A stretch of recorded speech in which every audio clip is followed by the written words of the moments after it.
আমি ভিডিও আমি জীবনে দেখেছি, শুনেন। টাকা ছাড়া এক কদম পা ফেলে না।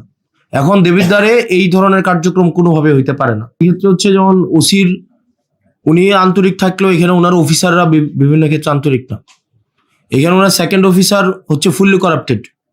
ওনার সেকেন্ড অফিসার, আপনার সেকেন্ড অফিসার ফুললি করাপ্টেড, টাকা ছাড়া কোনো, উনি হচ্ছেন পা চলে না। একজন আছে এসআই ভূষণ, টাকা ছাড়া এসআই ভূষণ নামে একজন আছে, টাকা ছাড়া কোনো ইয়া করে না, মানে একটা পা মুভ করে না।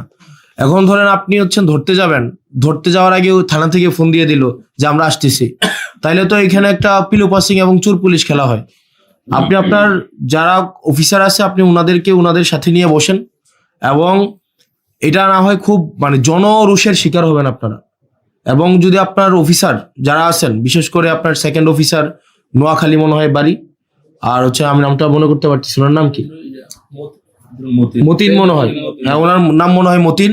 ফুললি করাপ্টেড একটা মানুষ, এবং আমাদের কাছে, আমি এভিডেন্স নিয়ে কথা বলছি, আমার কাছে প্রুফ আছে।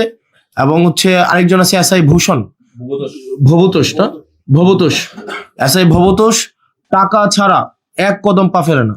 এখন দেবিদ্বারে এই ধরনের কার্যক্রম কোনোভাবে হইতে পারে না।